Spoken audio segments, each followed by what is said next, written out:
Hi, I'm Connie Wilson. I'm here in Chicago at the AMC Theater for the 55th Chicago International Film Festival, which I have covered, I think, every year since 1999, and more impressively, I've been writing film reviews since 1970 uninterruptedly. Plug for my book, it came from the 70s, From The Godfather to Apocalypse Now. At any rate, I'm here now because the film festival kicks off tonight. They'll have a red carpet shortly at 6:30, and I will be there watching all the celebrities who may or may not appear for Motherless Brooklyn, which is based on the Jonathan Lethem book and was my favorite book for at least 10 years and is going to be brought to the screen by Ed Norton, the actor and now director. Co-star Bruce Willis. So I'm looking forward to that, and then following that will be Zombieland double tap that all of you have been seeing advertised on your TV, I'm sure, with Woody Harrelson and the gang back to give us zombies abroad in the land. But on another level, I've actually seen about 6 films because they let us see them early, and that's always fun. And I want to recommend an Iranian film, Just 6.5, which deals with drug amount. It's a fantastic opener, 8 minutes of pure adrenaline. Best opening I've seen since a movie called Shallow Grave many, many years ago. I also have seen Clemency. There is another film called Mercy, but this one was Clemency, Alfre Woodard.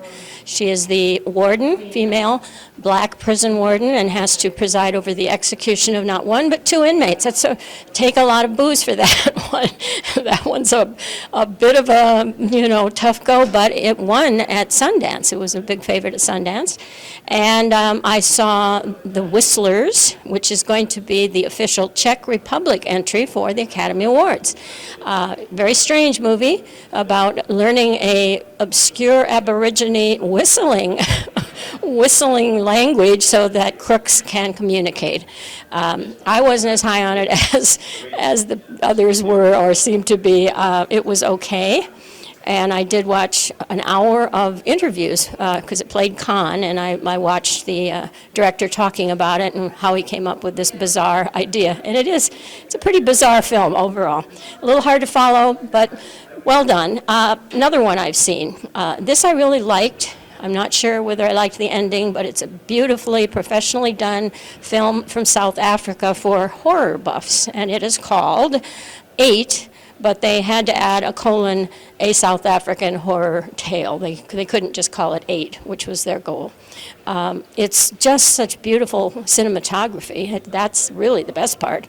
The plot, kind of one of those you've seen before about someone who has to go around stealing the souls of others for their misdeeds. Okay, but just beautiful cinematography.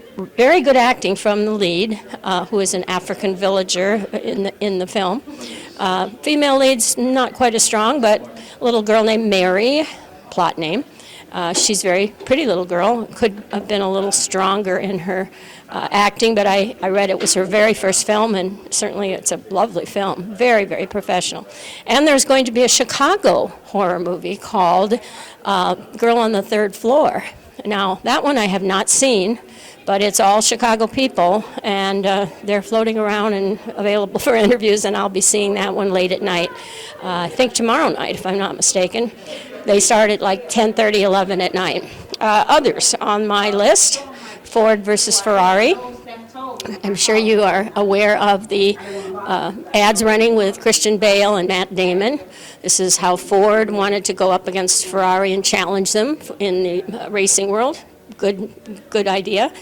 Ordinary Love, I'm going to see. This is for we old folks. It's Liam Neeson in a love story, and I couldn't resist. Jojo Rabbit they've added another showing. Jojo Rabbit was the audience favorite in Toronto. So I guess it's received so much interest that one and the one called Knives Out have had extra films added. Knives Out is an homage to the Agatha Christie murder mysteries. Everyone is gathered in the room and who killed the father of the clan, that sort of thing. Lots of big names in it. Daniel Craig is the inspector, all kinds of other people that are suspects in this murder. I'm looking forward, I saw already Foreman versus Foreman. I was looking forward to it because it's all about Milos Forman. It's a documentary. It was 78 minutes, and minutes spent well. I didn't know most of what I learned about Milos Forman.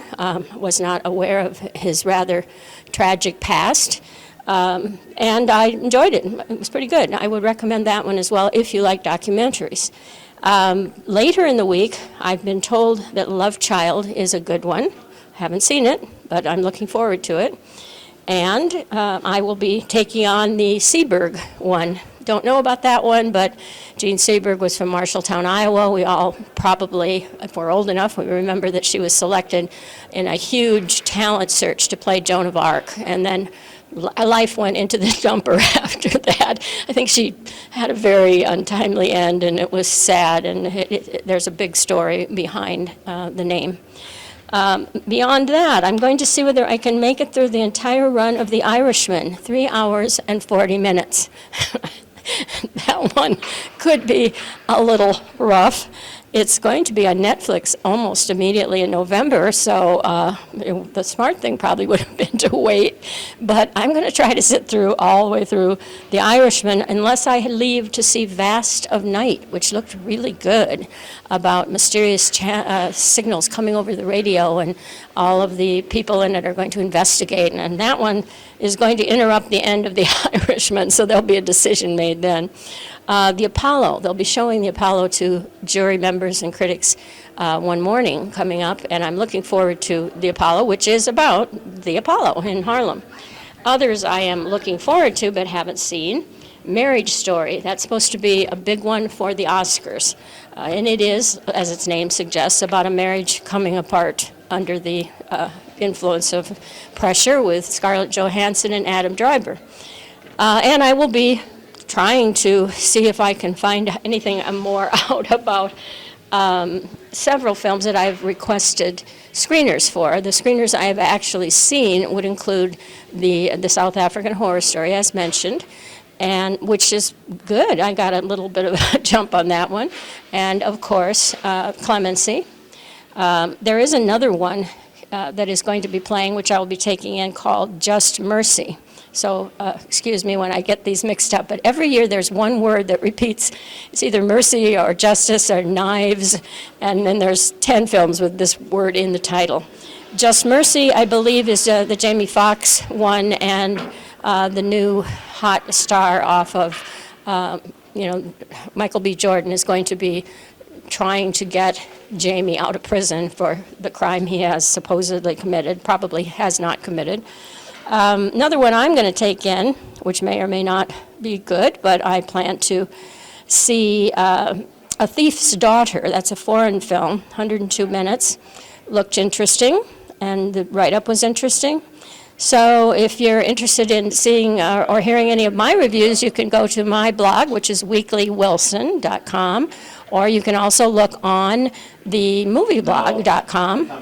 Movieblog is, of course, much larger than just me, but Weekly Wilson is just my stuff. So thank you for tuning in, and I would say get down here and get some tickets.